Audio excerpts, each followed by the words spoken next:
pas lu les évangiles, qui les a très mal lus, qui les a lus parce qu'il fallait les lire, mais que bon, finalement il se contente, il dit ouais, moi je vais à la messe, tous les dimanches j'écoute l'évangile.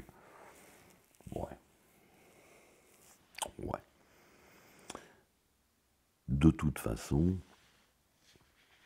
dans la bataille de l'heure présente, le résultat, il est, selon Saint Jean, selon la Sainte Vierge, à Fatima, c'est à peu près le même. Voilà. Et ces gens-là, quel est leur adultère? L'adultère, je vais vous le dire. Et je vis une de ces têtes comme blessée à mort, mais cette blessure mortelle fut guérie, et toute la terre, en étant dans l'admiration, suivit la bête. Chapitre 13, verset 3.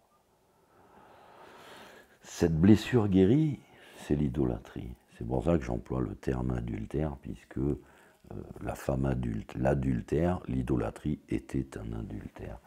Et aujourd'hui, ben oui, les hommes sont possédés par ce qu'ils possèdent. Alors ils adorèrent le dragon qui avait donné sa puissance à la bête, et ils adorèrent la bête en disant, qui est semblable à la bête et qui pourra combattre contre elle?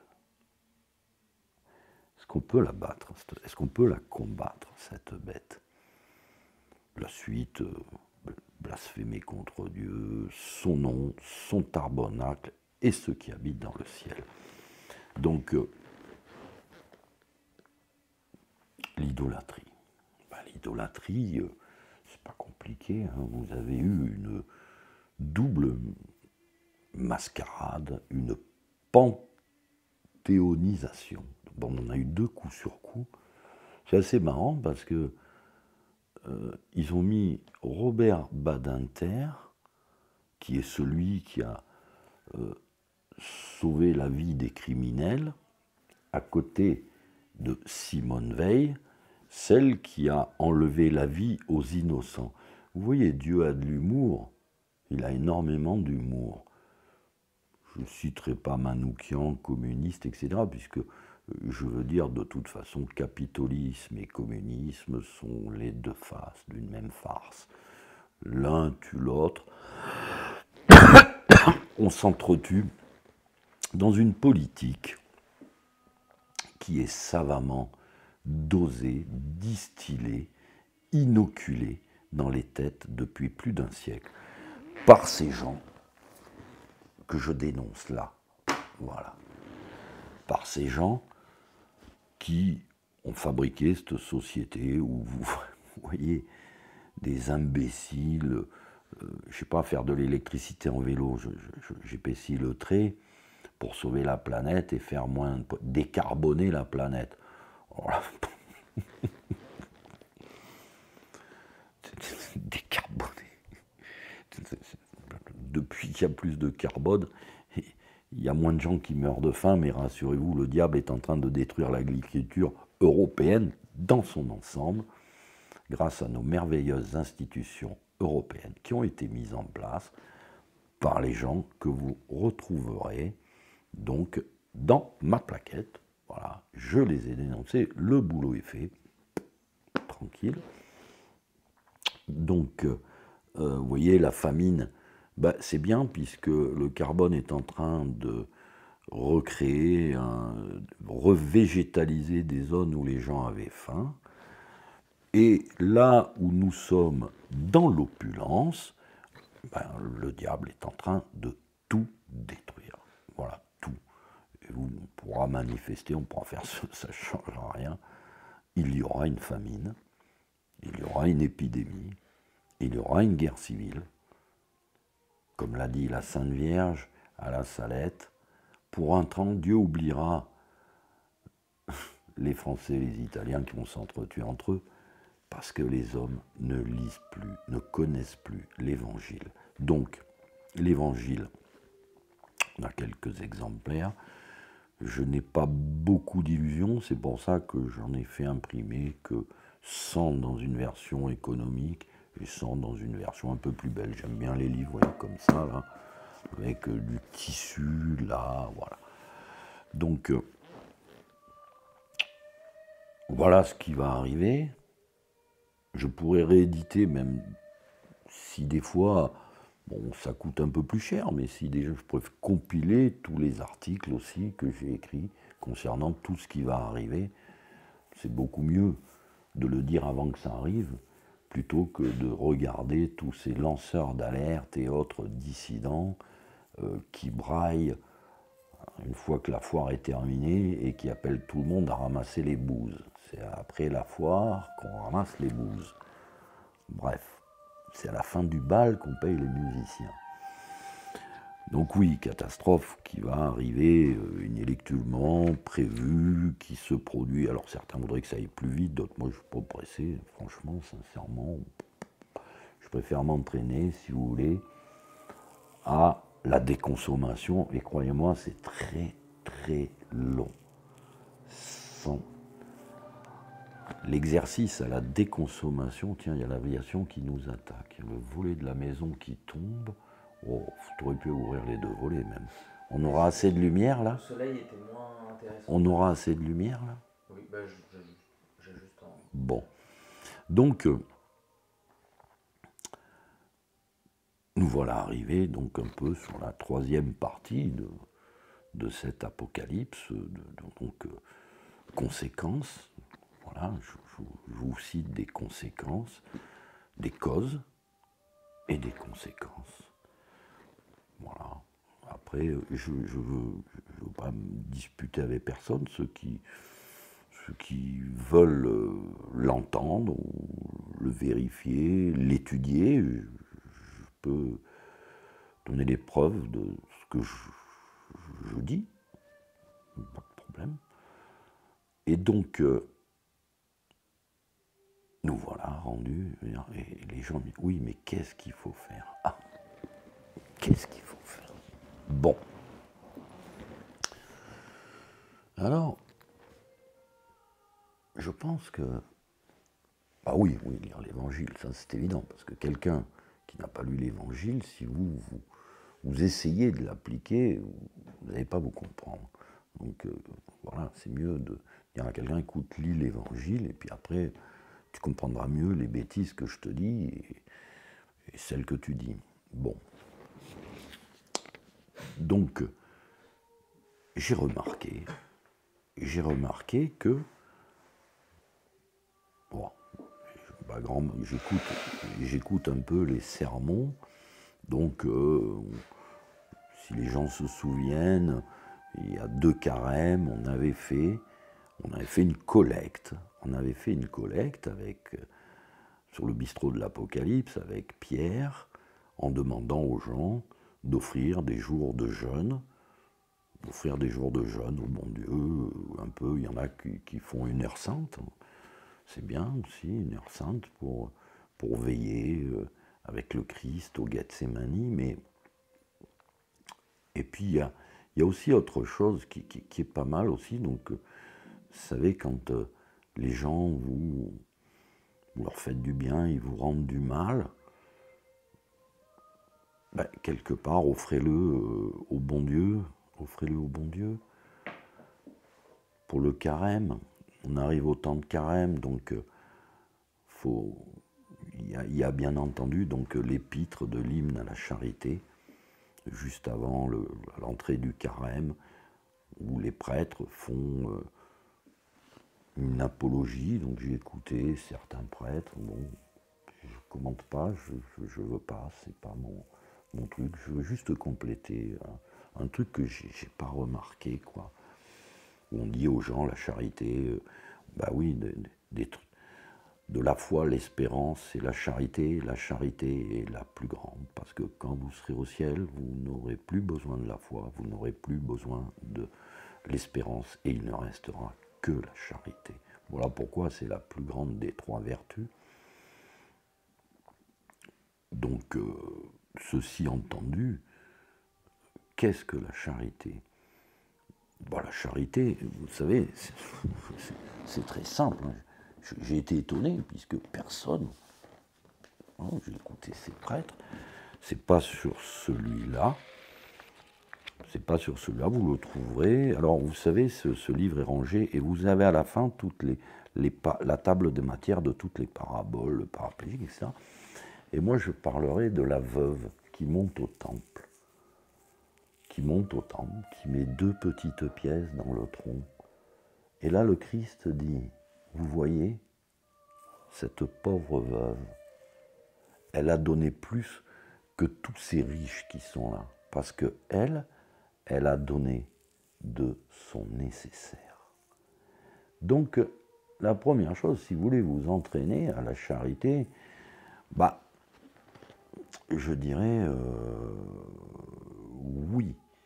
oui, mais si vous donnez ostentatoirement de votre superflu, vous êtes mal embarqué. Donnez donc de votre nécessaire. Je rajouterai, quand on voit aujourd'hui tous ces gens qui prient pour que l'Occident, etc., je rappellerai quand même que le niveau de vie aujourd'hui, de n'importe qui en Occident, autant celui qui reçoit des aides sociales que celui qui est très riche ou à plus forte raison, ce niveau de vie avec toutes ces infrastructures, ces électricités, ces administrations, etc., ce niveau de vie extraordinaire dans lequel on vit,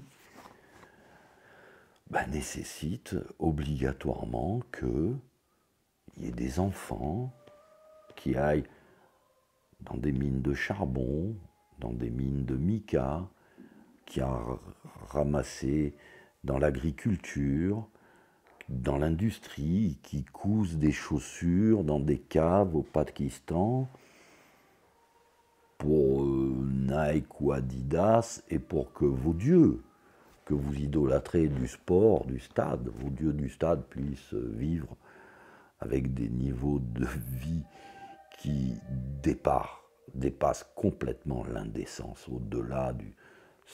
C'est criminel. Alors ces gens-là, bien entendu, sont tous à la tête d'une association caritative, hein, rassurez-vous.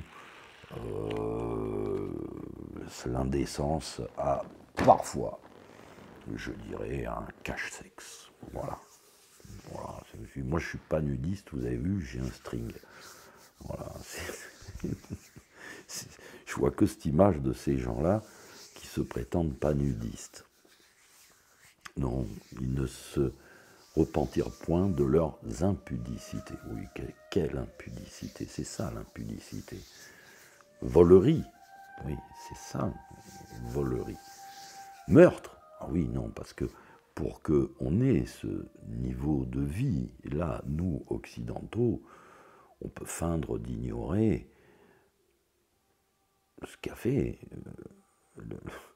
par exemple, je vous donne un exemple, ce qu'on a fait en Afrique, à un moment donné, si les gens se souviennent de ma génération, quand il y a eu la guerre au Biafra, dans les années 70, c'était tout simplement Focard, qui était Monsieur Afrique, qui, à la demande de Total, qui voulait récupérer les champs pétroliers du Biafra, a organisé une sécession, la République du Biafra, financée, etc. 2 millions de morts plus tard, quand même. On n'a pas réussi à prendre le Biafra, c'est resté au Nigeria. 2 millions de morts plus tard. Bon, rassurez-vous, hein, les actionnaires de Total sont grassement rétribués en dividendes. C'est un exemple. Si vous voulez parler des marchés financiers, j'en ai pas envie. Volerie, voilà. Quand vous écoutez, je ne citerai pas les gourous de la finance qui vous disent oui, il faut investir là, ou là, ou là, ou là, ou là. Cet argent-là sent bien mauvais. Je le laisse à tous ceux qui se sont enrichis un peu de cette manière. Il leur reste toujours, encore une fois, une première manière. On peut réparer, on peut toujours réparer ses fautes. Regardez Saint Paul, il a arrêté des chrétiens, après il s'est fait arrêter et couper la tête comme chrétien. Vous voyez, comme quoi on peut passer du froid au chaud. Puisque tu n'es ni chaud ni froid, puisque tu es tiède, je te vomis de ma bouche. Apocalypse. Laodicée, église de Laodicée. Donc, quelle manière on pourrait exercer la charité? Ben, comment exercer la charité? Bon, c'est vrai que donner de son nécessaire. Le problème dans notre société occidentale, le problème c'est qu'on ça dégueule l'abondance de partout, et je pense que n'importe quel pauvre, bon, peut faire les poubelles éventuellement, ou il y a à manger gras dans nos poubelles, quoi, je veux dire. Hein, bon. Après, bon, il y a le riche qui jette de la javel dans la poubelle aussi, et vous verrez des tas de gens le justifier, etc. Enfin, c'est un pandémonium. Là, on est dans un pandémonium en Occident.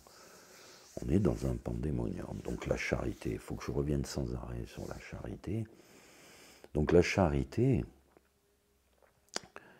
alors il y a des gens qui diront charité bien ordonnée commence par soi-même. Ouais, ça doit être écrit dans l'évangile de Judas Iscariote. Bon, la charité, c'est d'abord aimer vos ennemis. C'est aimer ses ennemis. Oui, non, parce que si on veut parler de la charité, il faut quand même parler de...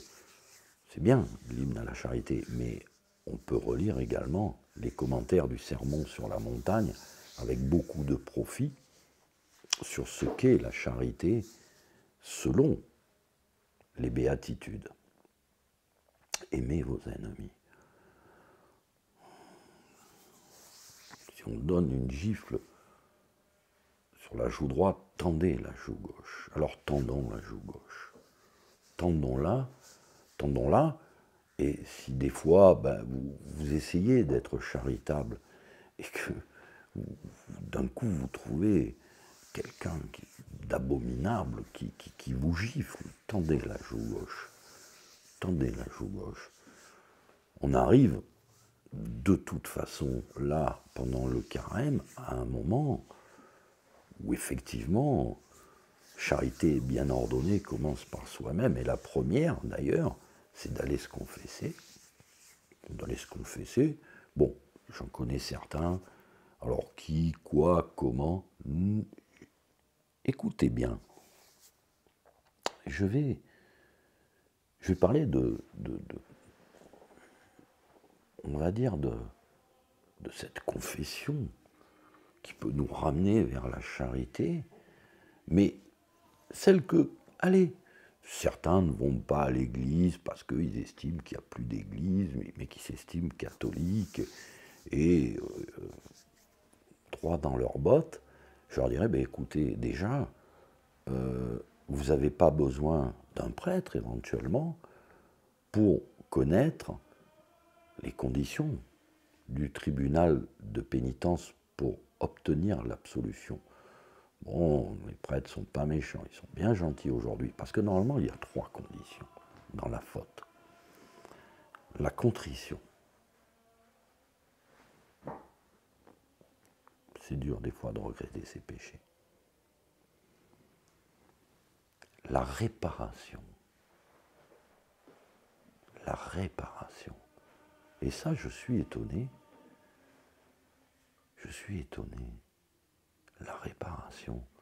Alors imaginez si par exemple, vous avez une mauvaise pensée simplement sur vos ennemis.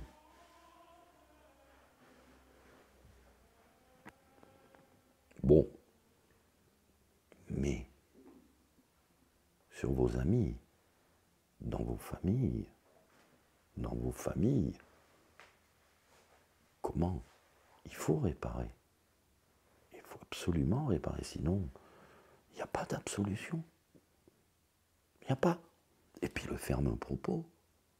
Et le ferme propos. Et ça, bah, oui, c'est commun. Il n'y a pas besoin de voir un prêtre pour le comprendre, ou un juif, un musulman, un athée. Tout le monde savons très bien. On le sait tous. Faute, faute. Faute avouée à moitié pardonnée. Contrition, réparation, ferme propos. Bon.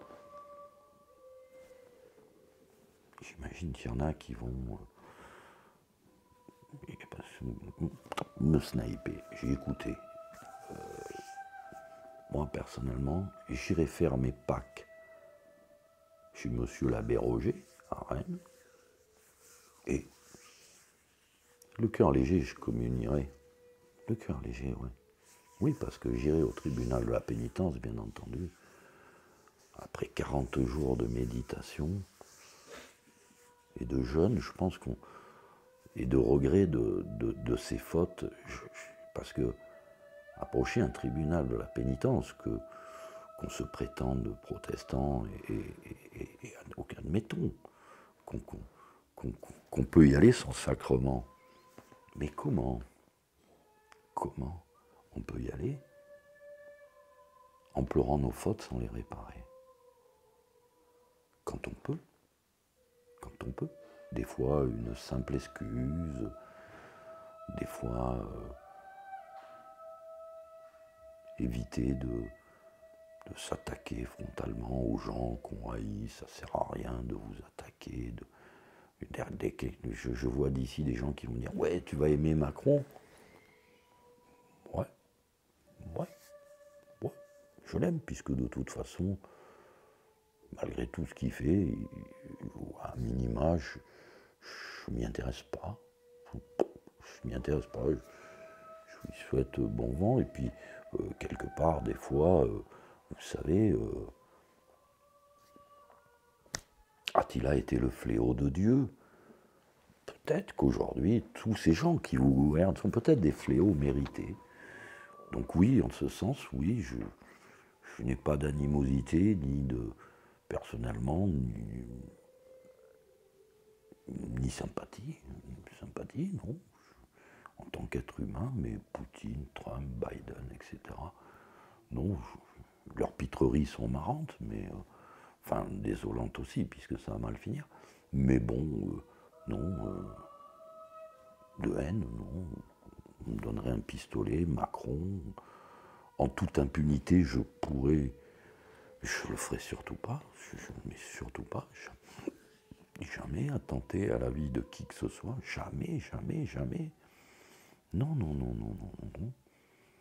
Rendez à César ce qui est à César, et à Dieu ce qui est à Dieu. Voyez, quand vous connaissez votre livre, il vous vient une réflexion, la réponse vous vient automatiquement. Et donc, oui, on manque énormément de charité, nous, en Occident, parce qu'on ne voit pas tout ce qu'on reçoit, tout ce qu'on a reçu.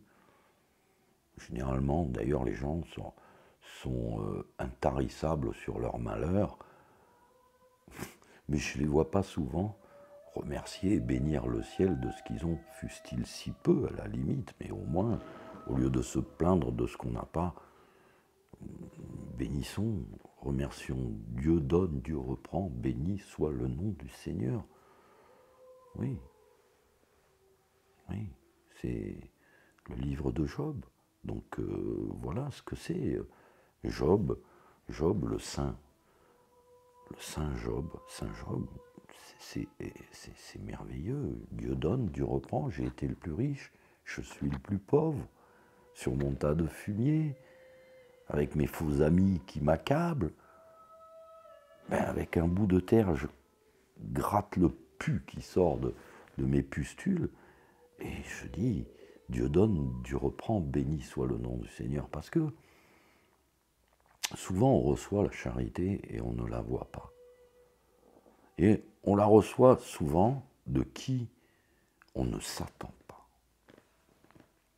Alors, pour en finir, pour remercier quand même des gens de la charité qui m'ont fait, je vais finir cette vidéo, puisque bon, après chacun, dans ses temps de carême, pourra d'ailleurs préparer la manière dont il veut se confesser à lui-même, au rabbin, au moufti, je crois que ça n'existe pas, enfin il n'y a que chez nous, hein, les catholiques, il y a le tribunal de la pénitence. Hein. Mais je dis ça, je dis rien. Ben oui, il faudra comprendre pourquoi le Messie a ce droit, nous l'a acquis, et après, qu'on le méprise ou qu'on le méprise pas, pour une raison X, Y, Z, parce que, je dis simplement, dans cette catastrophe, il reste des prêtres valides, et je ne veux pas tirer dessus, mais je veux bien qu'ils me reprennent sur quelques propos que j'aurais eus, qu'ils ne soient pas conformes à la doctrine, l'évangile. Et donc je vais rendre un hommage à la charité, mais un peu à ma manière. Il y a de cela bien longtemps, vous savez, il y a le riche et le pauvre Lazare, cette parabole extraordinaire dans laquelle le Christ cite le nom du pauvre Lazare. Oui, il le connaît de toute éternité. C'est pour ça qu'on le retrouve dans le sein d'Abraham à sa mort. Et le riche, il ne dit pas le prénom, il est réprouvé.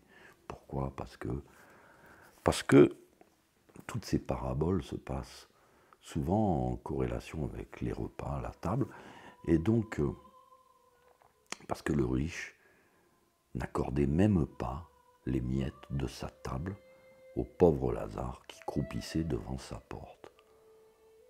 Malheureusement, dans ce monde, c'est dur. Souvent, les gens disent « Oh là là, il ne faut pas donner aux pauvres, ils vont le boire, ils vont se droguer. » Bref.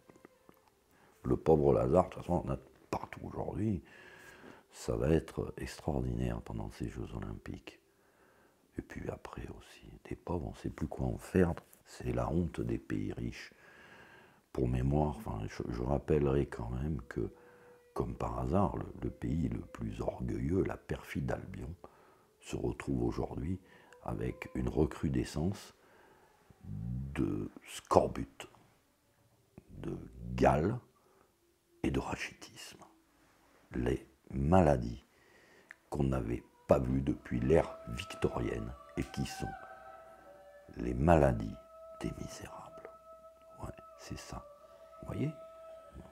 Dieu, le christianisme, avait sorti l'humanité de l'esclavage, la richesse, la bête, nous y a ramenés dans l'opulence. Et donc un jour, ça fait 40 ans, on va faire 40 ans peut-être dans ces années-là, et une quarantaine d'années, oui, je l'ai régulièrement en Afrique. Et là, vraiment, là j'avais conscience que j'étais un riche, enfin, là j'étais riche, je peux pas nier que j'étais immensément riche. Pour ces gens qui étaient là, immensément riches. Alors on se fait bonne conscience, on ne va pas dans les endroits de riches, on vit en mangeant à table, ces extraordinaires mamas qui servaient, vous savez, des tables où sert la salade, le poulet rôti, tout ça. Et donc un jour que je mangeais là, seul, oh, ces merveilleux poulets, ces merveilleuses salades, des grillades qui nous est à Niamey, dans le quartier des... à côté du bar, je ne me rappelle plus le nom, il y avait la boîte à côté, enfin, au quartier de Niamey, près du marché, etc. Je mangeais là. Et, à un moment donné, je sens quelque chose qui bouge sous la table. Je me penche et je regarde. Et là, je vois un enfant.